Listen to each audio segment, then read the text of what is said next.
practice of an inner passivity and an outer action independent of each other is a state of entire spiritual freedom. The yogin, as the Gita says, even in acting, does no actions.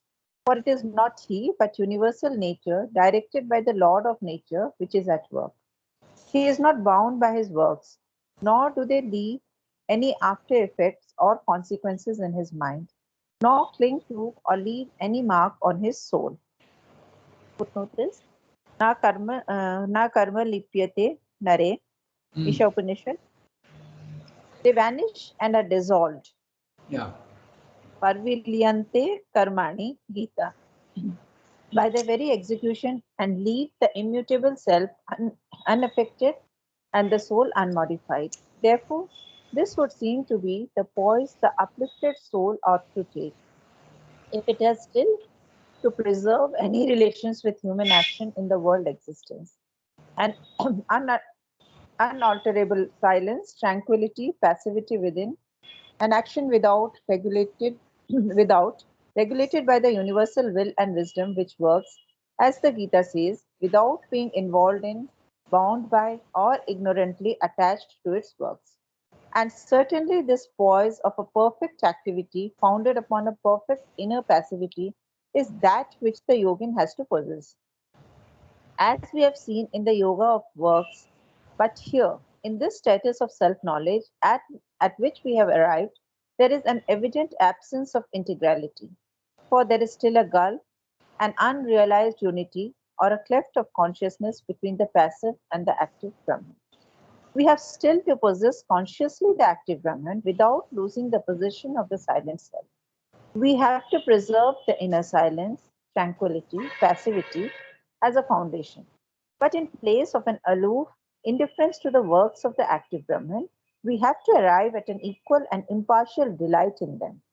In place of a refusal to participate, lest our freedom and peace be lost, we have to arrive at a conscious position of the active Brahman, whose joy of existence does not abrogate his peace, nor his lordship of all workings impair his calm freedom in the midst of his works. It's a beautiful paragraph describing fully the three stages of the human consciousness. Okay, so we'll go step by step because what he's saying we have to understand very clearly. We'll put it in easy, even easier language. Okay, so he is talking of the experience of the Brahman consciousness. The experience of the Brahman consciousness, as we have seen, your consciousness, which is equal to the soul, escapes from the prison house of body, mind, life, and you feel yourself to be free. So where are you then? You are not in your body, mind, life, but you are above. You are in the consciousness which is static, impersonal, featureless, immutable, completely silent, no action at all there. And you are watching your own body, mind, life as though it is somebody else. Okay? So, if I am doing an action with desire, I will naturally have to undergo the consequences of what I am doing, because it's from my own will I am doing. I have to undergo the consequences of what I am doing. It's very obvious. Okay? If I steal, I'll be punished. If I do something good, I'll get the benefit of it. In very, very simple terms. But if one of you is doing something, I am not affected because I am not identified with you. So when the soul is not identified with the body, mind, life, the body, mind, life's previous actions are not going to hurt the soul. You have become absolutely free of them. That is the mukti, that is the liberation that is normally spoken of in our Indian tradition. So, but the body, mind, life will continue to have the results, the karma, the effects of karma will continue to be there. That is why you explain even the spiritual liberation of all these people. Okay, take one by one, take everybody, take Sri Aurobindo, take Ramakrishna, take Raman Maharshi, okay, take all these. They ended up in their life, the body, mind, life underwent all the consequences of their past actions. Ramakrishna had cancer of the throat, okay. Raman Maharshi had cancer in the shoulder, okay. So you may wonder how is this possible? But the consciousness being clear, they are absolutely not bothered at all. What's happening in the body, cancer is coming, but it is something else. You are not identified with that at all. There is no suffering, nothing. Okay, the body may suffer, but you are not suffering because your consciousness come out of the body mind. This is what Sridhar is explaining here, and little more complication is there. We'll look at it. This status of an inner passivity and an outer action, independent of each other, is a state of entire spiritual freedom. Because when you are identified with your body, mind, life, you are dictated to, all your actions are dictated by universal nature. This we have seen. But when the soul comes out and you realize that you are not the body, mind, life, you are not identified with your body, mind, life, you are free. And that is when you realize that all the actions that you were thinking that you were doing is not being done by you at all. It's universal nature, which is just as it is making the tree grow impersonally, the same thing is happening with your body, your vital, and your mind. All these things are mechanically happening. The other day we discussed this, the robot, exactly it becomes a robot. And who is the activator of the robot? Universal nature. And that is when you realize that you are not the doer. It's one of the biggest things also in the Gita also, as well as in our Upanishads. You are not the doer anymore. No? And that's what is meant by na karma lipyate nare. The action that you are doing does not bind the soul. Okay, so that is what. And when you go there, all the praviliyante, they disappear, they dissolve. All the actions that you have done, you are no more subject to that. But the body, mind, life will continue to be subject to it. Okay, so this is what Sridhar is describing. We'll now see everything one by one. State of entire spiritual freedom. You are identified with the soul and not the body, mind, life. So you are free. You are in a consciousness which is infinite, eternal, absolutely free. You can see your own body, mind, life as a dot down below, which is not affecting you at all. It's somebody else. Okay. The yogin, as the Gita says, even in acting, does no actions. So what does this mean? It means that the body, mind, life is acting, and those who are outside watching you, okay, they'll see that you are acting. Okay. Yasmin's soul has come out, but Yasmin is continuing to act. She is eating, she is sleeping, she is doing surgery. Okay. But the others who are looking will say, oh, there's no difference. But she is now doing the same thing. But actually it is not so. The body, mind, life will continue to undergo the effects of your actions, but the soul is free. Okay. So that is the state of entire spiritual freedom. As the Gita says, even in acting, it does no actions. So who is acting? The body, mind, life. Who is not acting? The soul, the consciousness. So, but to the others, it does not look like that. That's why this interesting phrase, even in acting, you are doing no actions at all. Okay. For not to yourself. To yourself, this phrase will not apply because you are not acting. There's no question of your acting. Your body, mind, life is acting. But to somebody else watching you, this will apply. Even in acting, you are not acting. Okay, so the yogin, as the Gita says, even in acting does not no actions. For it is not he, but universal nature, directed by the Lord of nature, which is at work. The Lord, the highest level, the personal divine, he doesn't act directly in the world. He directs through his assistant manager, if you want. The manager is sitting in the office and laying down the policies. And he tells the assistant manager, I want this done, I want that done. And the assistant manager is the nature, universal nature. So God does not act directly in the world. He acts through his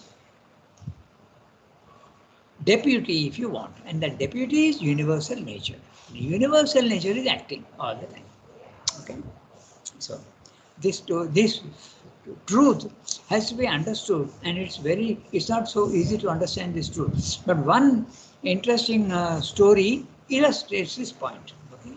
So that the divine does not act directly but through his deputies. The story, if you remember, we have, I think, discussed this story many times. If you remember the man who is drowning in the sea, Okay, he is asking God to help him. Okay, so after some time a ship comes, and the ship people say, "Oh, this man is drowning. Let's rescue him." So they tell him, "We'll take you aboard on board the ship."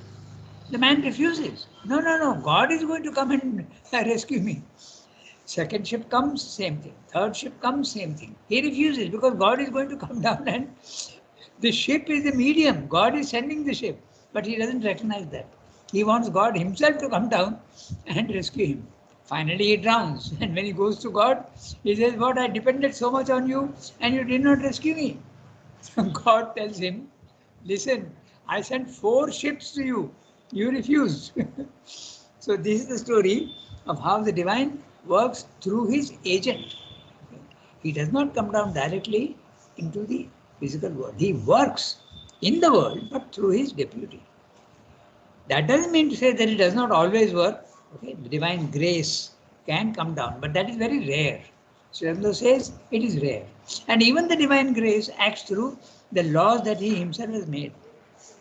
It is not absolutely lawless. Even the grace which cancels all laws, there is a subtle law even behind that. Okay, so that's what he's saying. So, but universal nature, directed by the Lord of nature, which is at work. He is not bound by his works. Who is not bound? The soul.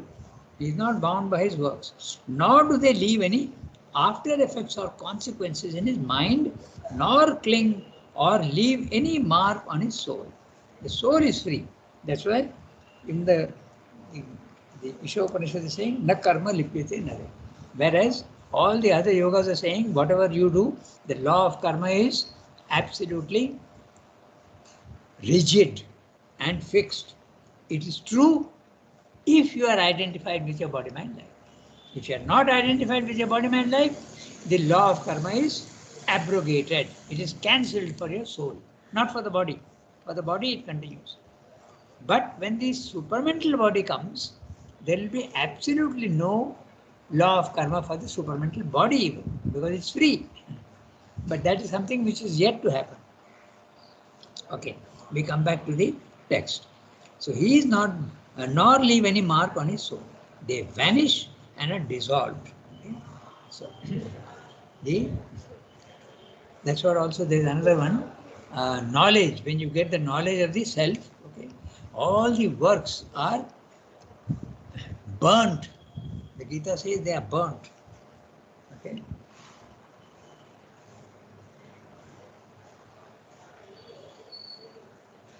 Yeah. So this is the 4th chapter, 23rd verse. Gata sangasya muktasya jnanavasthita chetasah yajnayaya charatah karma samagram praviliyate. All the actions that you have done, they don't have any more effect on your soul. That's what this is what the Gita says in the 4th chapter. So we go on to the next. But their execution and leave the immutable self unaffected and the soul unmodified. Now note that, unmodified. In other words, when the soul is in your body mind life, it is undergoing mutation. Okay, it is growing, it is developing. Okay, it is becoming more and more conscious. But when it goes into the higher levels of consciousness, it becomes immutable. The consciousness becomes immutable, no action there at all, absolute static condition. That's why I say the second word, this status of an inner passivity. Okay, body mind life is acting, but you are free. Therefore, this would seem to be the poise the uplifted soul ought to take. Note the word, it would seem. Okay, so is saying, because this is the aim of the yoga in India. Okay, liberation. That's enough. Get to that. But Sridhar is saying seem, because he has got something up his sleeve. He's saying there's another level where even this law is surpassed. And what is that? We will discuss just now. Okay? Therefore, this would seem to be the poise the uplifted soul ought to take. If it has still to preserve any relation with human action in the world existence, an unalterable silence, tranquility, passivity within. the inner consciousness, okay, is absolutely calm and quiet, but the body goes on acting. An action without, action within psychologically, an action without in the sense of outside yourself. Okay, so very often Srivamda uses within and without, within psychologically, within yourself, and without body mind life in the physical world, without. Regulated by the universal will and wisdom, which works, as the Gita says, without being involved in, bound by, or ignorantly attached to its works. The universal nature makes you dance according to her own tune, but there is no attachment. She is not attached to you at all. It's just impersonal force. It's like the electric motor which is going on, it is just giving the energy and you can use it as you want. You can use it to drive your fan, you can use it to pull up water, you can do whatever you want. The energy remains the same. So universal nature also exactly remains the same, and in each individual it is expressing itself in another way. You will be doing some action, somebody else will be doing some action, but the universal nature remains the same. Okay? So that's what he's saying. Therefore, it would seem to be the poise of Clifford. Then he's saying an action without, regulated by the universal will and wisdom, which works, as the Gita says. Now note again, as the Gita says, he's not commenting on his own. He's interpreting Gita because he goes beyond the Gita. He is very careful, that's why. As the Gita says, without being involved in, bound by, or ignorantly attached to its works. The body mind life continues impelled by universal nature. And certainly, this poise of a perfect activity founded upon a perfect inner passivity is that which the yogin has to possess, as we have seen in the Yoga of Works. Srivamda says, so far so good. That's absolutely correct. You have to do that. But there is something beyond. You don't need to stop here. Okay? But here, in this status of self-knowledge at which we have arrived, there is an evident absence of integrality. So now he is putting in his own word. This is the synthesis. And he is saying, he is describing his way of looking at things. So what is this integrality? There is a total disconnection between the spirit and matter, between your soul, which is standing outside, and your body, mind, life, which is completely outside yourself. You don't seem to have any relation at all, at first. Then the Gita goes on to say, slowly, slowly, as you keep climbing higher and higher, you see that there is a connection. Okay? And that in many stages. First of all, you realize that you are the supporter of your own body, mind, life. There is a subtle connection. It's not that there is no connection at all. Okay? That means to say you are the bharta, you are the supporter. You are the support of your. We can refer to something else also. When in sleep, okay, sometimes you go out of your body, you are absolutely independent of your body. Your body is lying on the bed, but you are outside, going here, going there in the vital world, into your intraconscient, even into the superconscient, you can go and have experiences. But there is a silver cord that binds you to the body, and it is a silver cord which brings you back into the body. Okay. I had a co-worker in the press, okay, and his name was Suman. I don't think any of you know him, but he used to be in the dispatch section. He was in charge of the dispatch section. He told me one day that he had gone far out into space. He said that he had gone far out into space. So however far you go, this subtle silver cord that binds you to the body brings you back into the body. And if that silver cord is cut, then you can't come back into your body. Normally you can't. Okay. So you realize that there is a connection between your soul, your own consciousness, and the body. So then you become the bharta. Then you become the jata. Then you realize much more. You become the knower. And then you start even enjoying what universal nature is doing. So you become the permission giver, Anumanta, and then you. So these are all the stages that Srivamda also agrees to, and the Gita describes in detail. We'll see that later on. We are going a little beyond our present text. And certainly, this poise of a perfect activity founded upon a perfect inner passivity is that which the yogin has to possess. So this is fine. Up to that point, absolutely right. As we have seen in the yoga of works. But here, in this status of self-knowledge at which we have arrived, there is an evident absence of integrality. There is a huge gulf. For there is still a gulf, an unrealized unity or a cleft of consciousness between the passive and the active Brahman. Okay? The passive Brahman is the self, and the active Brahman is the body mind life, which is being activated by universal nature. Now, to put it in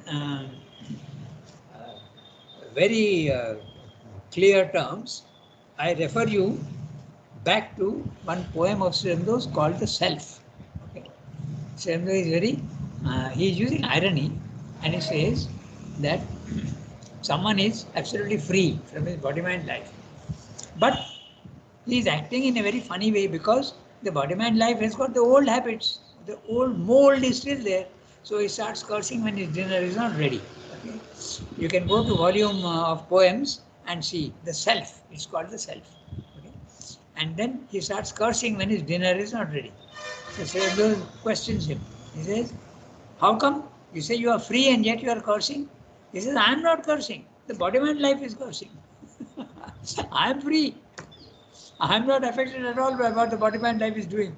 So Sri Aurobindo finds this obviously not good enough. So he's saying there's a gulf between the two. Okay? So you have to bridge that gulf. That is Sri Aurobindo's difference in yoga. So even the Gita says that you can live in the physical world, okay, and not be affected by but there's a gulf between them.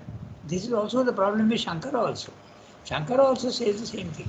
He says the divine is here in the physical world. Okay? Even not only universal nature, but even the divine is here, hiding in everything. But there is a vast difference between the upper hemisphere and the lower hemisphere. The two seem to be absolutely opposites. Sri Aurobindo says, right now they are opposites, but the time will come to the evolution when they can become the same. And essentially they are the same. That essential similarity, we again go back to that image of the water, ice and water vapor. The same thing taking three different forms. Spirit is water vapor, nature is water, and the matter, the absolute, is the ice. Three different forms, but essentially the same. Okay?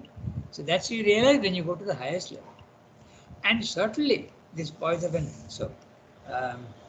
so then Sri Aurobindo is saying, we have still to possess consciously the active Brahman without losing the possession of the inner silent self. Now, he wrote, Sri Aurobindo, I have said this many times, Sri Aurobindo said, he wrote a letter to Mother, the heavens we have possessed, but not yet the earth. So this is exactly what he meant, that when you are in the silent self, you feel that the body-mind life is not yours. But the consciousness has to come down. It can't remain eternally there with the body-mind life going on acting. It has to come down. Why? Because you have to eat, or there's a call. Okay, as I said, your phone may ring and you are alone in the house. You have to answer the phone. You have to come down. Okay, or there's a knock at the door. You have to answer that. So you have to come down. And when you come down, all that you've experienced at the higher level is only a faint memory. You can't put that into practice. Okay. Suppose you had Ananda there, now in the body-mind life you don't have the Ananda, you only remember. So that gulf is there. So heavens you have possessed, but not yet the earth. So Aurobindo says you have to possess the earth also. You have to come down into your body-mind life without losing that consciousness of the self above. That's what he's saying. That would be Sri Aurobindo's yoga and not the Gita's yoga. Okay. So, for there is still a gulf, an unrealized unity or a cleft of consciousness between the passive and the active Brahman. We have still to possess consciously the active Brahman. When you are in the higher level, you are not possessing. You are not in control of your body-mind life. It is acting on its own. So naturally, it's like a servant who is disobeying you. But you have to control your servant. So you have to come down and make sure that he obeys you. The body-mind life is to act according to your will, which is now the divine will. Okay? Not yet, because ego has gone away. It's not your will anymore, but your raw will has become the divine will. Okay? We are still to possess consciously the active Brahman without losing the possession of the silent self. Even in the body, you still have that consciousness. The yogis call that a waking samadhi. Normally, a samadhi, you lose consciousness of the physical world. But a waking samadhi, like Mother and Srimdu had, and so many others also, even while you are in your body, mind, life, the other consciousness is not just a faint memory, it's a living reality to you. You are able to practice whatever you have seen above, you are able to put it into practice. In other words, you don't lose your ananda, you don't lose your force. All these things are available to you because you are master. You have possessed your lower being. Possession means you are master. No? We still have to possess consciously the active Brahman without losing the possession of the silent self. We have to preserve the inner silence, tranquility, passivity as a foundation. But in place of an aloof indifference to the works of the active Brahman, we have to arrive at an equal and impartial delight in them. So, not aloofness, but even enjoy everything that the body mind life is doing without any partiality. Don't enjoy only the pleasant things. Enjoy also the so-called unpleasant things. Okay, so that's what is it. Okay, so saying aloof indifference to the works of the active Brahman, we have to arrive at an equal and impartial delight in them. Note the word impartial. In other words, whatever is happening, you are enjoying. Okay. In place of this can create a little bit of a problem. Okay. In other words, a tsunami comes and kills my whole family, and should I enjoy that? But remember one thing, you will not enjoy it if you are in your lower consciousness. But when you are in a higher consciousness, it does not affect you at all. Okay? Your ananda remains the same. You are absolutely impartial and you are not affected by it. This can be misunderstood. Okay? So you have to understand that. Okay? So, in place of a refusal to participate, lest our freedom and peace be lost, we have to arrive at a conscious possession of the active Brahman, whose joy of existence does not abrogate his peace. Okay? Even when you are enjoying, there is absolute peace, nor his lordship of all his workings. He is totally in control of everything. Impair his calm, freedom in the midst of his works. Even while he is engaged in works, he is absolutely calm and immutable in his higher self. So, you can see how clearly Srivendra expressed the difference between the Gita and his own system of yoga. But the Gita does not stop here. It goes on to say that you should be like a lotus leaf in water. Come down into the body, mind, life and be master of yourself. Don't get wet by the impurities of the physical world. So it goes that far. In other words, you have got your consciousness of the higher planes even in the lower. Then what's the difference between Gita and Srivendra? The difference is Gita is not talking of the transformation of the body, mind, life. That's the difference. The transformation of body, mind. The transformation of mind and vital, yes. But transformation of body, no mention at all in the Gita. Okay. Why? It was written 5,000 years ago. It was not yet time for it. Okay. Everything has got a time when things become possible. Okay. Remember, the evolution makes things possible which are not possible at a certain stage. Leonardo da Vinci, 400 years earlier or even 500 years earlier perhaps, conceived of travel by heavier than air machines, okay, by aeroplanes. He made even drawings. But it could not be a reality. It became a reality 400 years later. Even 75 years earlier, we could never have thought of going to the moon. It was absolutely a chimera, a miracle. Now it's a fact. So this is, now Srivendra is going beyond the Gita. Okay? In fact, some people even challenged him and said, what? You are going even beyond the Gita. Gita is the absolute, the highest spiritual expression. and you are going beyond the Gita. So Sri Aurobindo mentions to him that if the past were the perfect, there is a question of evolution. You are constantly evolving. Everything that you go, there is next step, next step, next step. So there is nothing extraordinary about that. This is what he said. What is the time? 23. So we have got about 7 minutes left. I think we can read the next one. Next time we'll be able to finish the chapter. Let's read the next one. The difficulty is created. Yeah. At the last part of the paragraph, Sri Aurobindo put at a conscious possession of the active Brahman. So I'm wondering if this idea of conscious possession of the active Brahman, has it been anywhere in the Indian tradition? Anybody who talk about the active Brahman, the possession of it, is that completely new in Sri Aurobindo? No, because in the Gita itself, okay, the active Brahman, exactly what it means. The active Brahman, there are two states. One is the active Brahman is universal nature is making your body mind life move, but you are not in control of your body mind life. That also is the active Brahman at first. In this para, as it is very clearly shown. Okay, but later on, afterwards he will tell you, and the Gita also says that you should come down into your body mind life and act like a lotus leaf in water. In other words, you are not affected by the imperfections of the physical world. In that means to say you are pure. So the active Brahman in that case is you are in control of your body mind life. So the idea is there even in the Gita. Okay, when the Gita says act like a lotus leaf in water, just go step by step and see. You act like a lotus leaf in water. What does it mean? It means that although you are in the water, you are not getting wet. So what does it mean? It means that you are in the physical world, but the physical world's vibrations are not entering into you.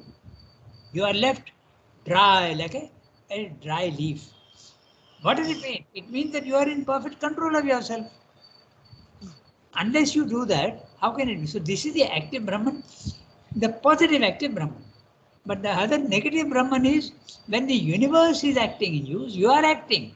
It's active Brahman consciousness, but you are not in control of your own body mind life. Okay? That gulf is there. I don't know if I answered your question because I could not exactly understand your question. But this is it clear now what I'm saying? Yeah, it's a clearer. So yeah, it's a clearer. Yeah, definitely. There are two levels. Okay, the first level is you are completely free of what is happening in the body mind life, and usually it is very imperfect. If the habit of anger is there, it will continue, but you are not acting anymore. Your consciousness has come out. You are watching the body mind life getting angry, and you may even feel why is it getting angry? Okay, you may feel like that. Okay, so or as Sri Aurobindo says, you are watching your own body mind life as a indulgent parent looks at its own child having tantrums. Okay.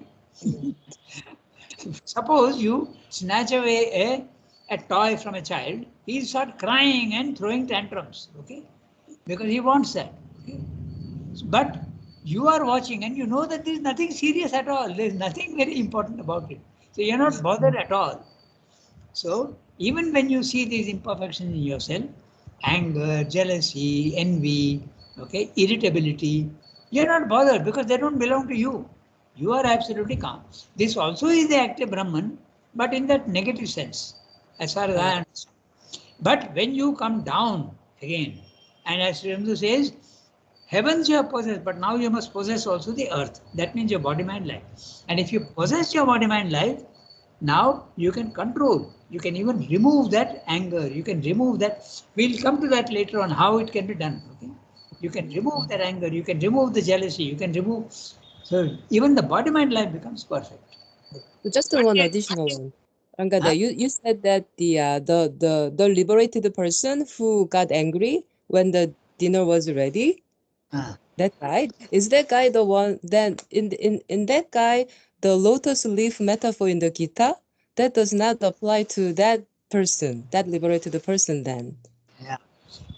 Sunki, I would request you to send me send okay, me I an will. email with I your will. consent. Okay. Raghunath. Thank you.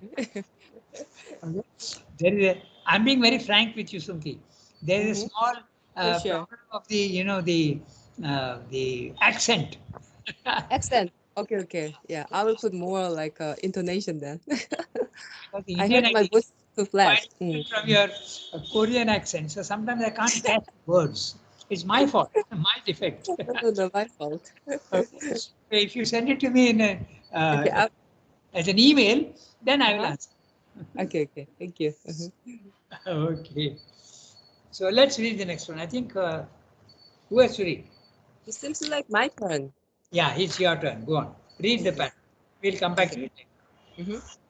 The difficulty is created by the exclusive concentration of the mental being on its plane of pure existence, in which consciousness is at rest in passivity and delight of existence at rest in peace of existence. It has to embrace also its plane of conscious force of existence, in which consciousness is active and as power and will and delight is active as joy of existence. Here, the difficulty is that mind is likely to precipitate itself into consciousness of force instead of possessing it. The extreme mental state of precipitation into nature is that of the ordinary man who takes his bodily and vital activity and the mind movements dependent on them for his whole real existence and regards all passivity of the soul as a departure from existence and an approach towards nullity.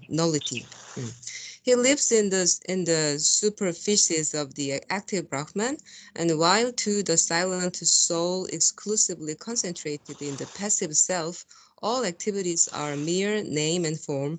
To him, they are the only reality, and it is the self that is merely a name. In one, the passive Brahman stands aloof from the active and does not share in its consciousness. In the other, the active Brahman stands aloof from the passive and does not share in its consciousness, nor wholly possess its own. Each is to the other in this exclusiveness an inertia of status or an inertia of mechanically active non-possession of self, if not altogether unreality.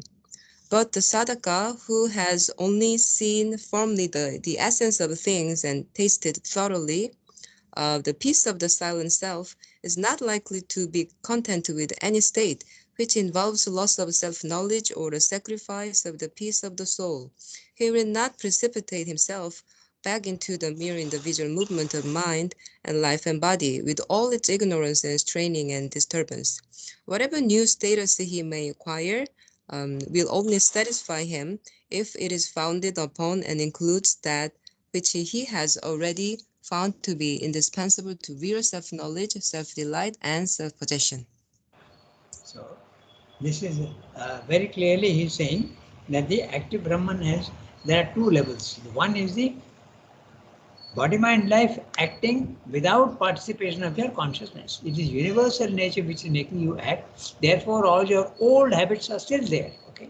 Yeah, as I told you, if you are active, if you are very lazy, or you've got the tendency to anger, or you've got the tendency to greed, all these things will continue to remain. Okay. But Srivanda wants that even those things have to disappear. So you have to descend. Okay. Going or if you want to use another image, you are in the lower floor and your consciousness has now gone to the terrace. Okay? And when you are in the terrace, the dirty walls and the broken windows and the paint peeling off, all these things don't bother you at all. Okay? But when you come down, you see that all these imperfections are there in your ground floor and you don't like it. And Sri Aurobindo says, redo all these things. Okay, repaint your house, open your windows, repair the broken things. Okay, then you are absolutely in a perfect ground floor also. So this is what Shivdev is saying. Okay, it's 8:33, so we'll stop, but take it up next time. Okay, I'll just make a note. Srinath very clearly explains the difference between the Gita's present status and what he is suggesting. Okay, so we do 389. That's my book. Okay, yours will be something else. I am in the book, SAPCL. The difficulty is created.